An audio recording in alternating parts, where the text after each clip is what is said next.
Di Filipina, wartawan Amin Hussaini Hafizi dan juru kamera Nasrin Abdul Samad yang mengikuti misi Izi Kurban dibawa masuk ke perkampungan yang dikuasai Barisan Pembebasan Islam Moro MILF di Mindanao. Ikuti laporan yang disediakan. Majlis ini yang dilakukan secara gotong royong diadakan di Ma'had Ubay bin Ka'ab Quranic Center. Pusat tahfiz ini terletak berhampiran ibu pejabat pentadbiran MILF di daerah Simoy. 2 lembu dan 5 kambing dikorbankan, menjadikan jumlah keseluruhan 22 lembu dan 150 kambing yang dibawa Izek kurban ke Mindanao termasuk di Pulau Basilan Zamboanga. Menurut Mufti MILF Abu Hurairah, bilangan haiwan korban di seluruh Mindanao meningkat sejak perjanjian damai antara kerajaan Filipina dan bangsa Moro dimeterai. Perjanjian itu membolehkan pelbagai agensi serta pertubuhan bukan kerajaan NGO masuk ke Mindanao khususnya bagi membantu umat Islam di sini. Dan itu dibagi-bagikan.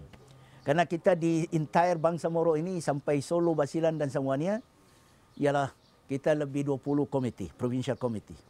Dan kita sebarkan setiap provincial committee ialah 10 ekor. Ada lagi lain-lain, tetapi mereka ini tidak mengikuti terus secara pribadi.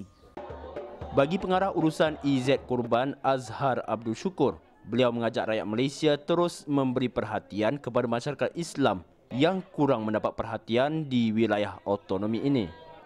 Dan hari ini kita melihat Filipina telah membuka peluang kepada umat Islam untuk datang. Bila berlakunya perjanjian damai, maka inilah waktu yang paling sesuai untuk kita mula melihat saudara-saudara kita di Filipina yang selama ini kita hampir lupakan, ya, berbanding dengan di Kemboja, di Thailand, di Indonesia.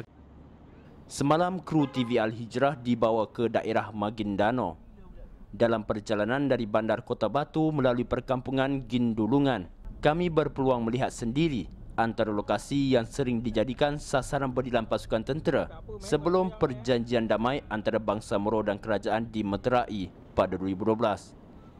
Atas faktor keselamatan, misi ini turut diiringi anggota pasukan MILF. Namun ternyata perjalanan kami lancar tanpa sebarang ancaman daripada mana-mana pihak. Berbeza dengan berita pergolakan dan penindasan di daerah ini yang sering dilaporkan media asing. Malah ketibaan kru TV Al-Hijrah dan IZ Kurban disambut meriah oleh penduduk di sini. Melihatkan keadaan yang daif, ternyata bantuan kemanusiaan amat diperlukan. Seruan Nabi Muhammad SAW bahawa umat Islam itu bersatu. Mereka yang percaya kepada Allah itu seperti satu binaan, kan. Jadi memperkukuh antara satu sama lain.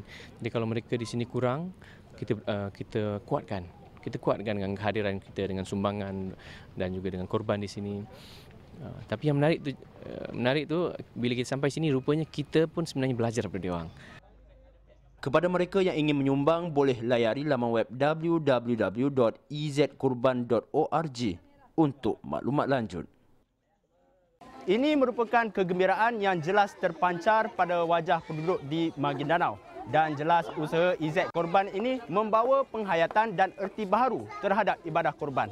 Laporan Amin Hussaini Hafizi dan juru kamera Nasruddin Abdul Samad dari Maguindanao, Filipina untuk Berita Hijrah. Muslim in Mindanao.